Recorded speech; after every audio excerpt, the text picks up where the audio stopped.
ہم بھی حسین سے محبت رکھتے ہیں۔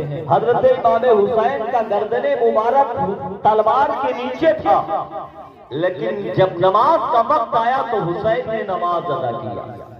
لہذا کہنے کا مقصد یہ ہے کہ اگر تم اللہ اس کے رسول سے محبت کرتے ہو تو نماز کی پابندی کرو۔ بے شک نماز دین کا ستون ہے۔ نماز تمام بے حیائی اور بری باتوں سے بچا کر جنت کو لے جانے کا ایک ذریعہ۔ تقریر کرتے کرتے ایک بات سمجھ میں آئی، وہ بیان کر دیں۔ اجمیر لوگ کیوں جاتے ہیں؟ بولو یار، اجمیر کیوں لوگ جاتے ہیں؟ اس لیے کہ وہاں خواجہ کا خواجہ کا مزار ہے۔ مدینہ شریف لوگ کیوں جاتے ہیں؟ اس لیے وہاں آقا کا مزار ہے۔ بہرائچ لوگ کیوں جاتے ہیں؟ سید سالار مسعود غازی کا مزار ہے۔ کلیر لوگ کیوں جاتے ہیں؟ صابر میاں کلیری کا مزار ہے۔ دیاوا لوگ کیوں جاتے؟ وارث میاں کا مزار ہے۔ مہین پوروا لکڑ شاہ کی مزار پہ لوگ کیوں جاتے؟ اس لیے کہ وہاں آپ کا مزار ہے۔ میرے دماغ کے اندر ایک سوال پیدا ہوا، اے پروردگار عالم، لوگ اجمیر جاتے ہیں، خواجہ کا مزار ہے، لوگ بہرائچ جاتے ہیں، سید سالار مسعود غازی کا مزار ہے، لوگ دیما جاتے ہیں، وارث پاک کا مزار ہے، لوگ کلیر جاتے ہیں، صابر پاک کا مزار ہے، لوگ بریلی جاتے ہیں، امام احمد رضا کا مزار ہے۔ میں نے پوچھا، اے مولا، لوگ خانے کعبہ کے لیے جاتے ہیں، آخر خانے کعبہ کیا ہے؟ وہاں کون ایسی چیز ہے جس کی وجہ سے لوگ مکہ شریف جاتے ہیں؟ تو جواب ملنے سے پہلے ایک سوال نے اور اڑائی لیا، اے مولا، بات سمجھ میں نہیں آتی، اگر میں تجھ سے اعتراض کرتا تو خواجہ کی مزار عدلی یہاں لکھیم پور میں بنا دیتا۔ رب نے جواب دیا کہ اے مولانا سنو، خواجہ کا انتقال، خواجہ غریب نواز ظاہری دنیا سے پردہ اجمیر کی سرزمین میں فرمائے تھے، اس لیے ان کا مزار وہاں بنا دیا گیا۔ سید سالار مسعود غازی کو وہاں شہادت ملی، اس لیے ان کا مزار وہاں بنا دیا گیا۔ میں نے پوچھا، اے پروردگار عالم، آخر تو نے کعبے کو مکے میں کیوں بنایا؟ اگر تو چاہتا تو کعبے کو لکھنؤ بنا دیتا، اگر تو چاہتا تو کعبے کو دلی بنا دیتا، اگر تو چاہتا تو کعبے کو گونڈا بنا دیتا، اگر تو چاہتا تو کعبے کو برطانیہ بنا دیتا، اگر تو چاہتا تو کعبے کو لندن بنا دیتا، اگر تو چاہتا تو کعبے کو افریقہ بنا دیتا، اگر تو چاہتا تو کعبے کو سعود بنا دیتا۔ اے مولا، تو نے کعبے کو افریقہ نہیں بنایا، لندن نہیں بنایا، جاپان نہیں بنایا، کشمیر نہیں بنایا اور نیپال نہیں بنایا، آخر اے مولا تو نے کعبے کو مکے میں کیوں بنایا؟ جب میں نے سوال کیا تو رب کی طرف سے جواب ملا، وہ جواب آپ صرف سماعت کر لیجئے۔ وہ جواب کیا ملا؟ جب پوچھنا تھا، نہ زمین تھی، نہ آسمان تھا، نہ شجر تھا، نہ حجر تھا، نہ جن تھا، نہ دریا تھا، نہ برگ و بر تھا، نہ زمین تھی، کچھ نہ تھا، اللہ کا نور تھا۔ کیا؟ بولو یار، کیا؟ اللہ کا نور تھا۔ اللہ کا نور جلوہ فرما۔ اللہ نے فرشتوں کو بلایا ہے، فرشتوں ادھر آؤ، فرشتے اکٹھا ہو گئے۔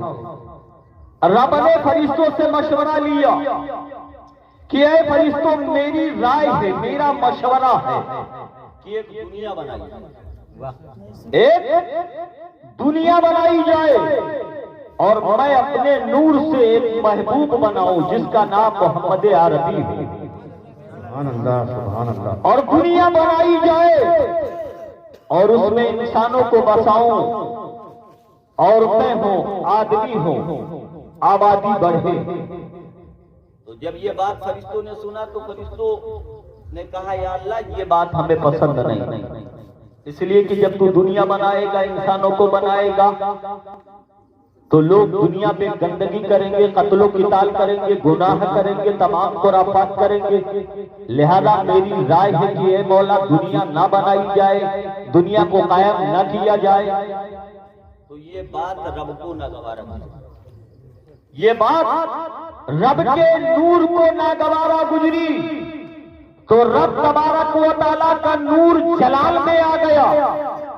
فرشتے سمجھ گئے کہ رب کا نور جلال میں آ گیا، تو فرشتے رب کے نور کا طواف کرنے لگے، چکر لگانے لگے۔ یہ بات ہے بیت المعمور کی۔ بیت المعمور کہاں ہے؟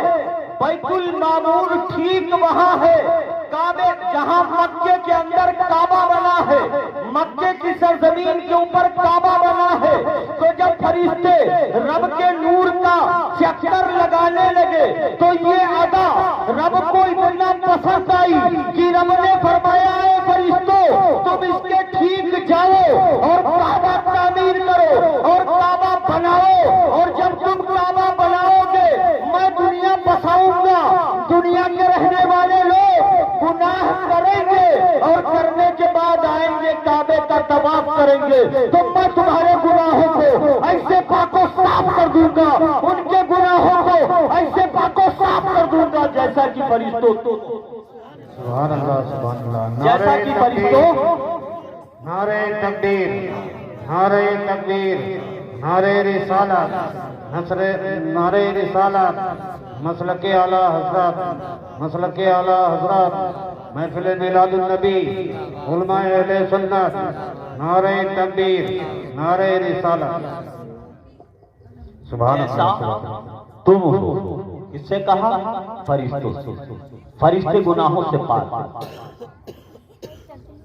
تو جب رب کا نور بیت المعمور پہ تھا جو فرشتوں کا قبلہ تھا، تو رب نے یہ حکم دیا تھا کہ اے فرشتوں جاؤ ٹھیک اس کے نیچے کعبہ بناؤ، کعبہ تیار کرو، اور تیار کرنے کے بعد جب میں دنیا بناؤں گا دنیا کے لوگ گناہ کریں گے، اور گناہ کرنے کے بعد آئیں گے اور کعبے کا طواف کریں گے جیسے آج تم نے کیا ہے، تو میں ان کے گناہوں کو ایسے پاک و صاف کر دوں گا جیسے کہ آج ہی اپنے ماں کے پیٹ سے جنم لے رہے ہیں۔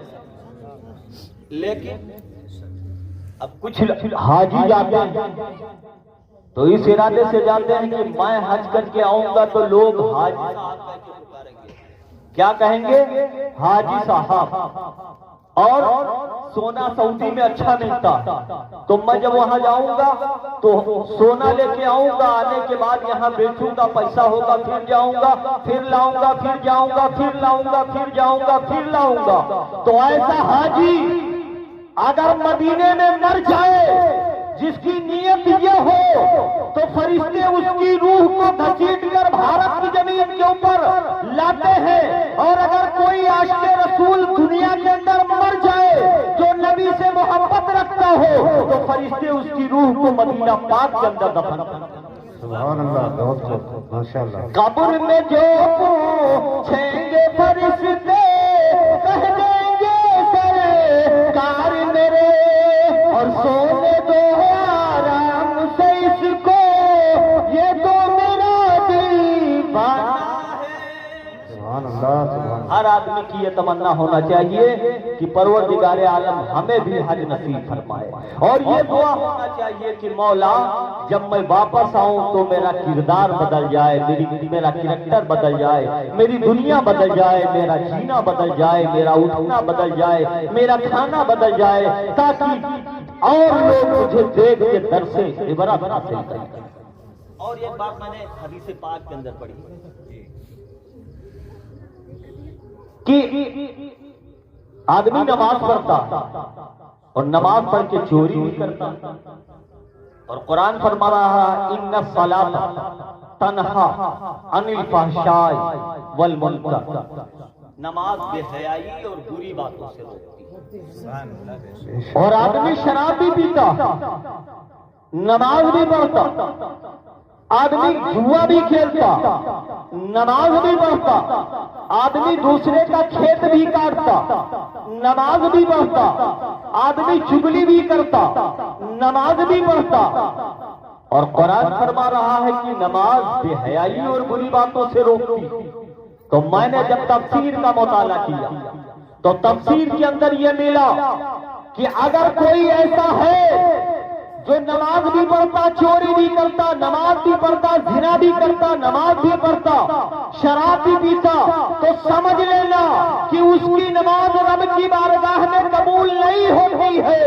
اگر اس کی نماز رب کی بارگاہ میں قبول ہوگی تو جب وہ نماز پڑھے گا تو چوری نہیں کرے گا، نماز پڑھے گا تو کسی کا کھیت نہیں کاٹے گا، نماز پڑھے گا تو دیش کے ساتھ غداری نہیں کرے گا بلکہ وفاداری کرے گا۔ اس لیے کہ آقا کا فرمان ہے الوطن یحب الوطن، جس وطن میں رہتے ہو اس وطن سے وفاداری کرنا، اس وطن کے لیے جان دینا، یہ بھی ایمان کی ایک دلیل ہے، ایمان کی ایک نشانی ہے، ایمان کی ایک پہچان ہے، اور ایمان ہونے کی ایک مسلم ثبوت ہے۔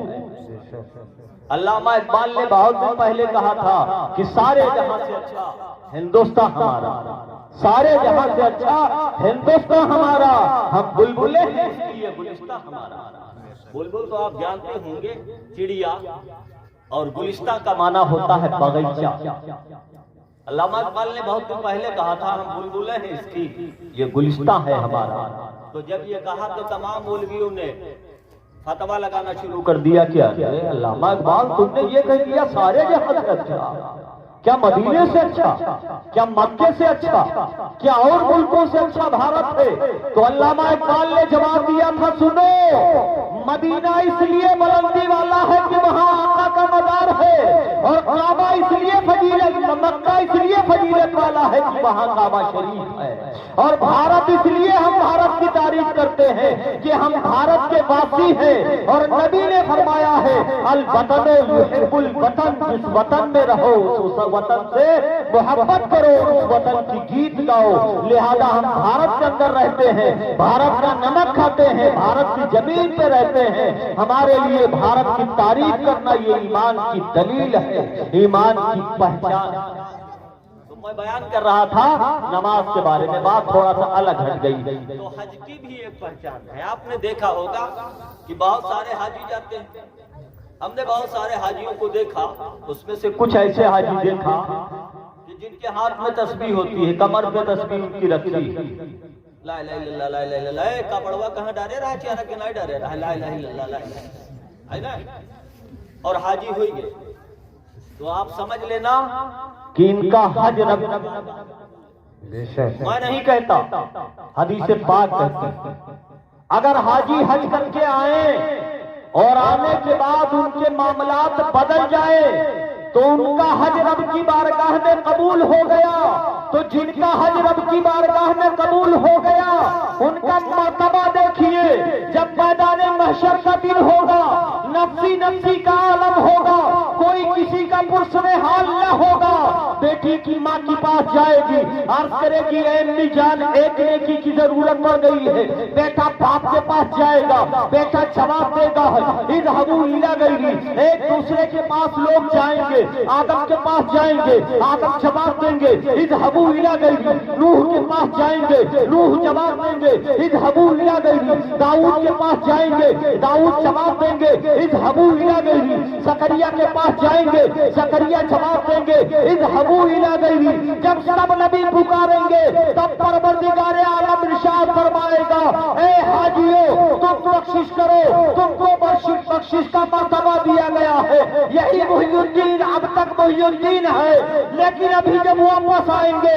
تو یہ محی الدین نہیں رہیں گے بلکہ حاجی صاحب نے کہا جائے گا، اور ان کا مرتبہ یہ ہوگا کہ میدان محشر میں یہ کہیں گے اے مولانا نصیر القادری جب میں حج کے لیے جا رہا تھا تم تشریف لائے تھے، تم آئے تھے، مولا میرے صدقے میں ان کی مغفرت کر دے، مولا میرے صدقے میں ان کی مغفرت کر دے، مولا میرے صدقے میں ان کی مغفرت کر دے۔ پروردگار عالم ارشاد فرمائے گا اے فرشتوں تم گواہ ہو جاؤ، میں نے اس الحاج کے صدقے میں، حاجی محی الدین کے صدقے میں تمام گنہگاروں کی مغفرت فرمائی۔ تم تویرا لے لو، BMW لے لو, 500 بیگھہ زمین کے جوتکار بن جاؤ, اپنے بچے کو انجینئر بنا دو, ڈاکٹر بنا دو, نیتا ودھائک بنا دو, یہ سب صرف دنیا میں کام آنے والی چیز. لیکن اگر تم نے پیسے خرچ کر کے اپنے والد کو حج کے لیے بھیج دیا تو ان کا مرتبہ